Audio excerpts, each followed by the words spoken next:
I think it shows the crisis of masculinity going on. Like, obviously, these guys are extremely beta. They have extremely beta fetishes and kinks. Like, it's the crisis of masculinity right there. Like, a real masculine man who is a provider for his wife isn't going to do this. No, not at all. Right. Low esteem. Yeah, but who is now, Laura, can I give you maybe a little pushback on that? Sure. Perhaps they are the most masculine men on planet Earth. They're just extremely mentally ill, right? I think you're just taking advantage of mentally ill individuals. Exactly. I mean, That's possibly. exactly what's going on. It's a kink. But there's some girls that want to be like choked in the bedroom Can you and straighten your mic a bit? yes, Completely? they want to be like. Wait. Yeah, you're good. Good. Okay. They want to be like choked in the bedroom and have like really like they want to be, but they get off to that. Like that is a turn on for them. So why? Yeah, That's maybe, illegal. but let's think about this a little bit. Inside of this industry that you're in, the femdom industry, would you say if the roles were reversed and there was a man who was doing the gonna women for money thing, do you think that there would be nearly as That's like many a double females standard. participating as there are men? No. Well, there are. I don't think so. No, you don't think so. Why do you think that is? Because women are I emotional think the creatures. question, Where are you at? Andrew, who's the question directed to? The question here would be directed at Penny. Why do you think that is, Penny? I just think women are more emotional and non-sexual. Well, they are sexual, but I don't think it's more for men that are sexual. Right, so it's a sexualized fetish, right? Yeah. That seems to appeal to a certain demographic of men, correct? Mm-hmm. Yeah, so if you were to have a methodology for the identification of mental illness, wouldn't that methodology include looking for anomalies in human behavior? That would be how you would identify if somebody is mentally ill or not, right? Yo, you gotta fucking. Yeah. And these are definitely anomalies, right? Yeah. Yeah, they're definitely anomalies. So just saying, from my perspective, it just sounds like a bunch of mentally ill lunatics that are essentially being taken advantage of by predatory women. Now, the reason I disagree with you on this, Laura, is because I think that what happens is you're able to sidestep the female responsibility portion of this by just saying, oh, the men want it, though, and they're just beta.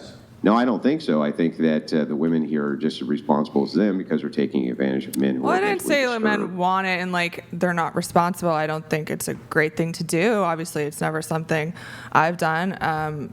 So no, but I think that they're young. They don't really know what they're doing, and probably in 10 years they might regret doing it. But the problem is, if they don't do it, some other woman will. You know, like it's an industry. It's like dominatrix. It falls in that line of work. So there'll always be someone. And really, unless we fix the crisis of masculinity, it's not going to be fixed. And it is a mental illness, but you could argue that doing is a mental illness. Being I often dominated do. is a mental illness. Like all these things Yeah. are mental illnesses. Yeah, So I'm not sure that I would make the direct correlation this way with something like doing pornography, for instance, right? But in the case of somebody who actually wants to physically have a woman's foot stomp on their genitalia, well, that's for the different. I'm purposes- talking about the guys just giving her like $10 for coffee, you know, or $1,000. Yeah, that's a different they're level not, of but mental they're not illness. doing that, right? They're giving her money. She has 1,825 paying clients per year who are actually soliciting a service from her, and that service is to be humiliated by her. Listen, I'm right? not condoning it.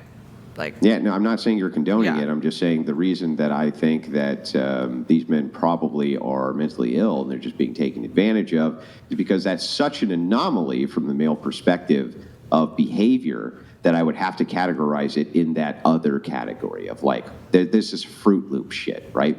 This is it's so far outside of the ordinary for men to seek out social shaming by women. I don't know how else to categorize it except as a mental illness. if she has thousands of clients though, and she's only one woman, is it really that far out of the realm, or like have the men in America just totally lost it? Out of 180 million men, it's essentially a statistical Yeah, anomaly. but this is one girl. Like, how big do you think your guys' industry is? Even if I it heard was it's a 100 large industry. Not Yeah, really. even if it was No? 50,000, Not many people even if know. it was 50,000 men, that would be an extraordinary small sample size. That's still for the too many. comparison. Like, Well, I'm not saying it's not too many, but I'm just saying that it's such a small sample size Like there's far more trans people out there than 50,000. I mean, far more. So yeah, I would say that it's such a limited case of actual men. Yeah, it's a niche, and I'm sure that there's some women who can do fairly well in the niche, but it's so outside of the purview for men to seek out social shaming by women. Usually the opposite is what you see, right? They're afraid to engage with women because they seek not to be socially shamed by them. In this case, the fetish is that they do. So I don't know how else I would categorize that.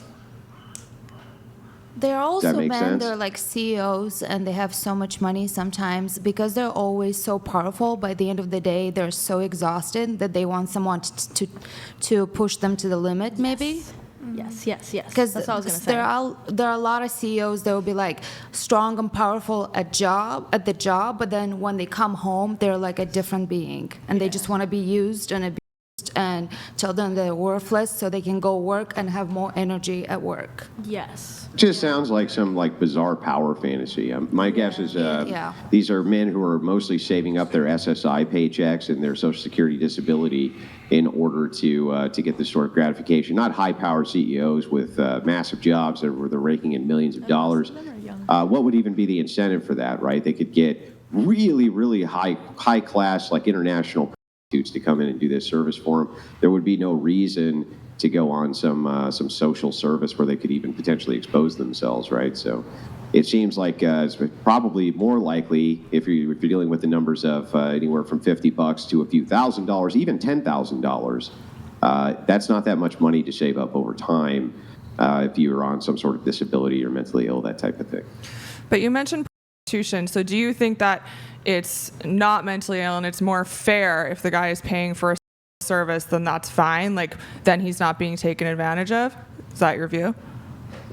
No, I think that he's not being taken advantage of in the same exact way. So I would say he's doing something which I would have a moral problem with, but I'm not so sure it's outside the social purview of how enough men act that I would consider that to be a mental illness. I wouldn't say that it's such a rarity in the kind of psyche of the male that they could just go out and spend a couple $100 for some night, right? And that's it, right? I'm not sure that I would categorize that in the same type of category as I'm seeking out social shame from the opposite sex on purpose and paying for it. These seems like you're kind of identifying an extreme and then comparing something which isn't so extreme against it. Fair. Yeah. Can you, Andrew, could you ask a question? I'm just dealing with a couple things here. Yeah, sure. So just to keep going here. So you, Penny, you've recently gotten involved in the kind of femdom industry, right? Yes. And how long have you been involved? She has since March. Like, I would say 2 months. About 2 months? Yeah. Okay. And has your career as exploded as hers? No, definitely not. Definitely not. Okay. And so when Brian was asking you earlier about the kind of crazier things that you have done, was the craziest thing that you've done with the femdom thing just the going and crushing this guy with Kylie? Just like right into the mic if you can. Yeah. That was it. Okay, that was it. And so how many clients would you say monthly you have? 10 or 20. 10 or 20. Okay, so a significantly smaller size. Yes. And what are the general requests that they're asking you for? Just pictures of my feet or myself. Just normal pictures, mostly. It doesn't. So, okay, so those requests, though, don't sound like requests, right? No. Well, no. They just want to see me happy and, like, with money.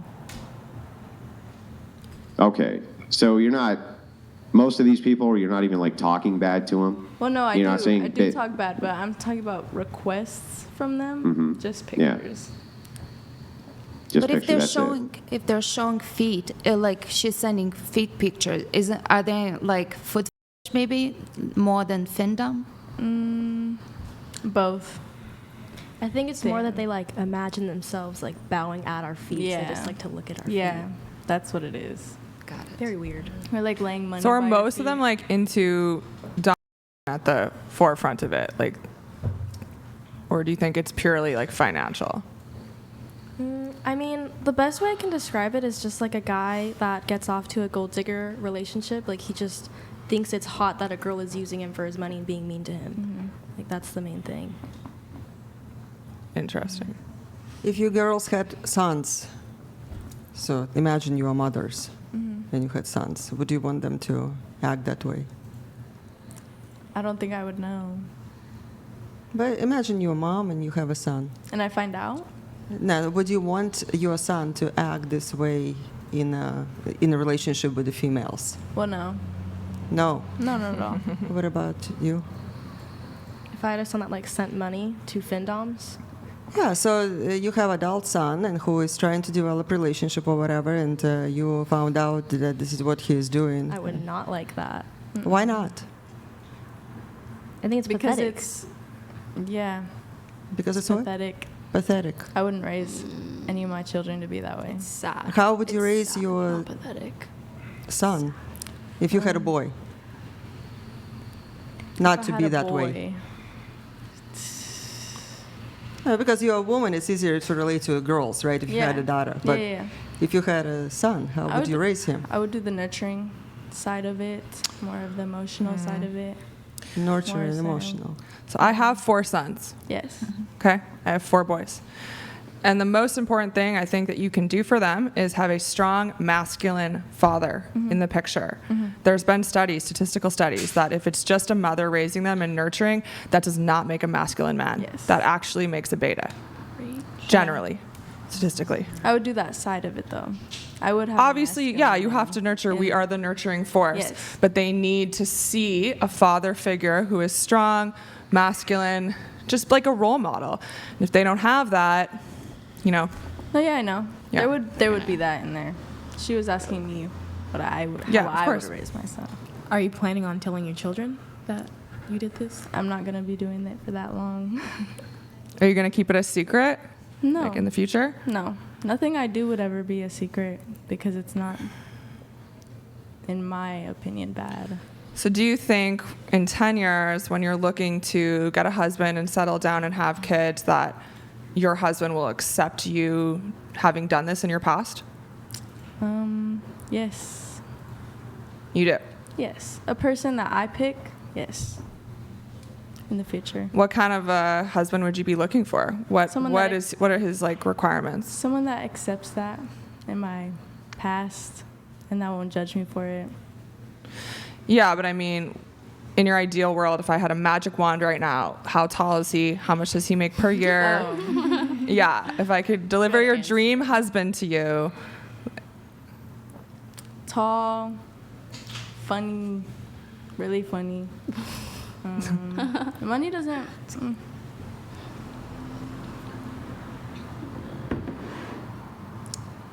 Are you going to contribute to the household? Yes. Really?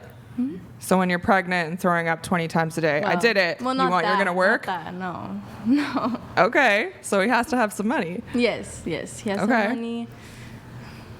That's all I really look for. Non-judgmental, understanding, loyal.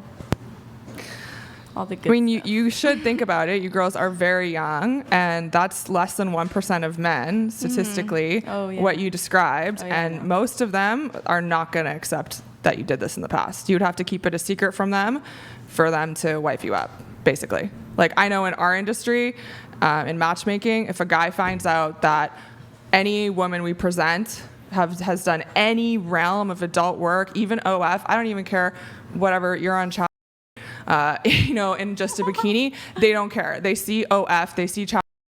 I mean, it's my job to screen to make sure the girls don't do that. They don't want to meet her.